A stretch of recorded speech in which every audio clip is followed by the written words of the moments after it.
Volume study 4 ಯೆಹೋವನ ಮುಯ್ಯಿ ತೀರಿಸುವ ದಿನದ ಹರ್ಮೆಗೆದೋನ್ ಯುದ್ಧ ಅಧ್ಯಾಯ 10 ಪ್ರಸ್ತಾವಿತ ಪರಿಹಾರಗಳು ಸಾಮಾಜಿಕ ಹಾಗೂ ಆರ್ಥಿಕ ಪುಟ 333 ಕಾರ್ಮಿಕರ ಸಾಮಾನ್ಯ ಕೂಲಿ ಕಾರ್ಮಿಕರೂ ಸಹ ಸ್ವಾಭಾವಿಕವಾಗಿ ಬಡವರು ಎಂದು ಭಾವಿಸಿದರೆ ದುಡಿಮೆಯು ಸಂಪತ್ತಿನ ಉತ್ಪಾದಕ ನಿಯಮಕ್ಕೆ ಅನ್ಯಾಯವನ್ನು ಹೊರಿಸುತ್ತೀರಿ. ಅದು ತನ್ನ ಪರೋಪಕಾರಿ ಉದ್ದೇಶವನ್ನು ಉಲ್ಲಂಘನೆ ಮಾಡುತ್ತದೆ. ಎಲ್ಲಿ ನ್ಯಾಯವು ಮೇಲುಗೈ ಸಾಧಿಸುತ್ತದೋ ಅಲ್ಲೆಲ್ಲ ಉತ್ತಮ ವ್ಯಕ್ತಿಗಳು ಜೀವಂತ ಬಾಳ್ವೆಯನ್ನು ಸಂಪಾದಿಸಲು ಸಾಧ್ಯವಿದೆ.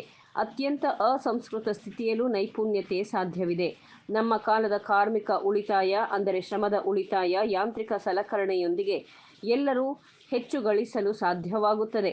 ಆದ್ದರಿಂದ ಬಡತನವನ್ನು ಅವಮಾನವಲ್ಲ ಎಂದು ಹೇಳುವ ಮೂಲಕ ನೀವು ಅಸಮಂಜಸವಾದ ಸೂಚ್ಯಾರ್ಥವನ್ನು ತಿಳಿಸುತ್ತೀರಿ, ಏಕೆಂದರೆ ಬಡತನವು ನಾಚಿಕೆಗೇಡಿತನ ಸಂಗತಿಯಾಗಬೇಕು, ಏಕೆಂದರೆ ಸಾಮಾಜಿಕ ನ್ಯಾಯದ ಸ್ಥಿತಿಯಲ್ಲಿ ಪ್ರಭಾವ ಬೀರಿದ ಅನಿವಾರ್ಯವೆಂಬಂತೆ ಅಜಾಗರೂಕತೆ ಅಥವಾ ಸೋಮಾರಿತನವನ್ನು ಸೂಚಿಸುತ್ತದೆ.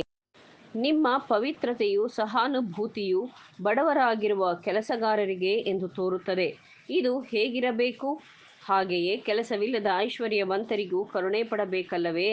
ಸುವಾರ್ತೆಯ ವಾಕ್ಯಗಳ ಮೂಲಕ ಕರೆಯಲ್ಪಡುವವರಾಗಿರುವವರು ಆ ಸಹಾನುಭೂತಿಯನ್ನು ಬಡವರಿಗಿಂತ ನಿಜವಾದ ಶ್ರೀಮಂತರೇ. ಭವಿಷ್ಯದ ಜೀವಿತದಲ್ಲಿ ನಂಬಿಕೆ ಇಟ್ಟಿರುವ ಯಾವನಾದರೂ ತನ್ನ ಹೃದಯದಲ್ಲಿದ್ದು ಪ್ರೀತಿಯ ಲಕ್ಷಾಂತರ ಜನರು ಬಿಟ್ಟು ಹೋದದ್ದನ್ನು ಕಂಡು ಎಚ್ಚರಗೊಳ್ಳುವ ಅವನ ಸ್ಥಿತಿಯು ಕರುಣಾಜನಕವೆಂದು ತೋರುತ್ತದೆ.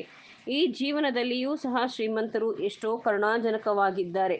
ಕೆಟ್ಟದ್ದು ಕೇವಲ ಸಂಪತ್ತಿನಲ್ಲಷ್ಟೇ ಅಲ್ಲ, ಅದರ ಆಜ್ಞೆಯು ಪ್ರಾಪಂಚಿಕ ಎಲ್ಲ ಸಂಗತಿಗಳಲ್ಲಿರುವ ಅದು ಸಂಪತ್ತಿನಲ್ಲಿ ಸ್ವಾಧೀನವಾಗಿರುವಲ್ಲಿ ಇತರರನ್ನು ಬಡತನದ ಪ್ರಪಾತಕ್ಕೆ ತಳ್ಳುತ್ತದೆ. ಮಾನವೀಯತೆಯ ಜೀವನ, ಅದರ ಕೆಲಸ ಮತ್ತು ಹೋರಾಟಗಳು, ಭರವಸೆಗಳು ಮತ್ತು ಭಯಗಳು ಎಲ್ಲದಕ್ಕಿಂತ ಹೆಚ್ಚಾಗಿ ಜೀವನವನ್ನು ಮಧುರಗೊಳಿಸುವ ಪ್ರೀತಿಯಿಂದ ಮನುಷ್ಯನಲ್ಲಿ ವಿಶ್ವಾಸ ಮತ್ತು ದೇವರಲ್ಲಿ ನಂಬಿಕೆಯನ್ನು ಬಲಪಡಿಸುವ ದಯೆಯ ಸಹಾನುಭೂತಿ ಮತ್ತು ಧಾರಾಳವಾದ ಕ್ರಿಯೆಗಳಿಂದ ಮಾನವೀಯತೆಯ ಜೀವನದ ಸ್ಪರ್ಶದಿಂದ ಜಾಗೃತಗೊಂಡು ಬೆಳೆದಿದೆ.